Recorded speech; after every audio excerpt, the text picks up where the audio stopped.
La French Tech ce matin réalise vos rêves. Peut-être que vous avez eu très envie, comme Anthony Morel, de parler à votre médecin directement par texto, de recevoir le code de l'entrée du médecin, ce qu'il faut faire avant d'être opéré. C'est votre rêve. Eh bien, ça existe. Bonjour, on est avec Sacha Wagalski. Bonjour, vous avez un super rachat. Vous êtes directeur des produits de l'iPhone. Votre premier achat depuis une dizaine d'années. Vous êtes spécialiste de la numération des données de santé et vous venez de mettre la main sur Curcall. Et Curcall, la spécialité, c'est le SMS entre le patient et le médecin. Donc c'est possible, Anthony Morel va pouvoir discuter directement avec son médecin. Avec l'équipe de soins. Exactement. Curcall, c'est une plateforme d'automatisation de la communication avec le patient qui permet à l'équipe de soins de programmer plein de messages, que ce soit 2 jours avant, rappelle-vous, tu as une intervention. La veille, tu dois être à jeun, donc à partir de 18h, il faut arrêter de manger. Et le lendemain, il faut prendre tes médicaments, prendre tes antidouleurs. Le surlendemain, est-ce que tu as mal? Prends-moi une photo de ta plaie. Toutes ces interactions, aujourd'hui, elles sont faites par l'équipe de soins, par téléphone, faites par des cadres de santé, des infirmiers. C'est un temps infini. Et Curcall permet de l'automatiser de manière extrêmement paramétrable, avec un canal hyper simple, qu'est le SMS ou le SMS enrichi. On se dit pourquoi ça n'existait pas jusqu'ici, parce que pour le coup c'est juste des rappels automatiques, c'est pas très compliqué à mettre en place en fait. C'est quoi la valeur ajoutée de la technologie? Vous avez raison que la partie SMS c'est la partie, je dirais, assez immergée de l'iceberg, mais qui offre quand même un taux de réponse et d'activation des patients qui est énorme, de l'ordre de 92%, quelle que soit la tranche d'âge. Et ça reste extrêmement puissant. Mais la santé, c'est un monde assez fragmenté. Et ce qui compte, c'est la capacité de s'interfacer ou s'interopérer, c'est le terme technique, avec les autres logiciels. Et ça, c'est l'une des forces de l'iPhone.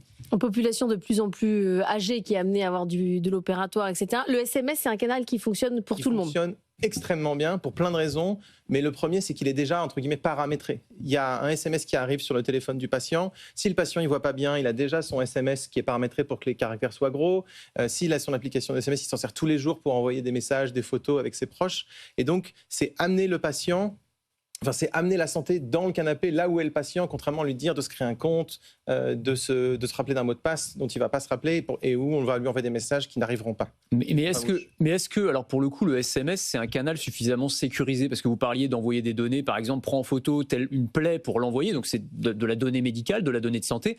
Et effectivement, aujourd'hui, il faut se connecter à un portail, c'est très fastidieux, mais ce que j'ai compris, c'est que si on doit faire ça, c'est parce qu'on arrive sur un canal qui est complètement sécurisé en termes de chiffrement des données, etc. Le SMS, aujourd'hui, on peut envoyer des données médicales par SMS, ça pose pas de problème? C'est ce que dit, entre autres, les différents organismes de la santé, notamment l'ANAP, qui dit que le SMS, c'est une des manières de communiquer avec le patient de manière extrêmement sécurisée, particulièrement pour l'ambulatoire, où il y a une véritable logique d'industrialisation du soin. Il faut aller effectivement très vite. Les gros hôpitaux, ils font des centaines d'opérations par jour.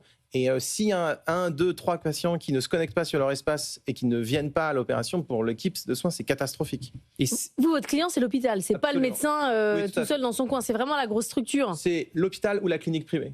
Parce que l'IFEN, c'est à peu près 800, un peu plus de 800 clients en France. Donc il y a la moitié des CHU qui travaillent avec nous et tous les grands groupes privés, Ramsay, Aviva, Vivalto. Et donc, c'est eux, principalement nos clients, et ils achètent nos solutions presque en marque blanche, si je puis dire. D'accord. Mais est-ce que, du coup, vous disiez, c'est un outil qui est complètement paramétrable, mais cette automatisation, jusqu'où elle peut aller? Parce que là, c'est effectivement du rappel. Est-ce que tu as pensé à faire ça ou cette chose-là avant ton opération?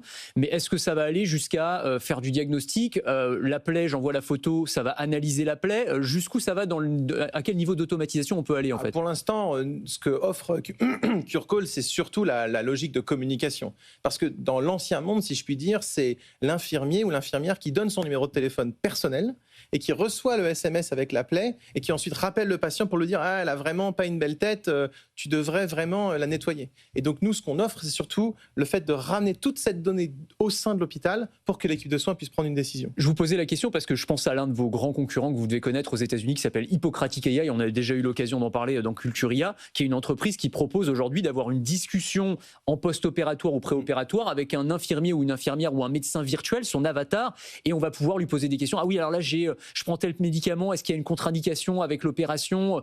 Vous allez aller jusqu'à ce genre d'outils parce que eux vont probablement arriver en France. Et là, c'est le patient qui paye. Là, c'est le patient qui paye comme s'il était en train de discuter avec un médecin. Exactement. Ouais. Je pense que l'enjeu en Europe, c'est surtout une logique de réglementation. Et aujourd'hui, en Europe, on n'a pas vraiment le droit d'avoir un agent IA qui fait du soin à la place des soignants.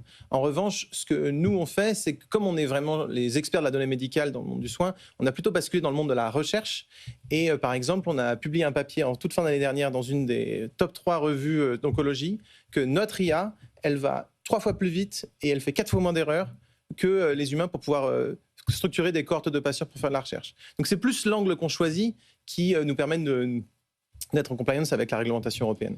Mélanger les deux technos, donc l'iPhone et Curatel, Curcall, pardon, ça donne quoi? Ça donne une espèce de plateforme dans laquelle j'aurai toutes mes données de santé, dans laquelle je peux naviguer?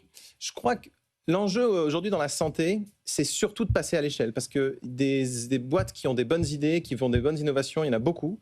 Mais il y a une véritable barrière à l'entrée pour pouvoir dépasser les investissements en sécurité et surtout être capable de commercialiser comme nous, presque 1000 hôpitaux. Il faut prouver que le ROI est important. Que le ROI est là, le cycle de vente il est très long, il faut des équipes assez solides et assez installées.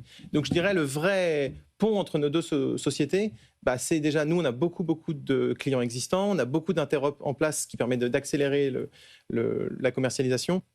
Et enfin, nous, on a une culture de l'usage, où ce qui compte pour nous, c'est qu'une solution ne soit pas que vendue, mais qu'elle soit utilisée. Et ça, c'est un peu la force de nos deux sociétés.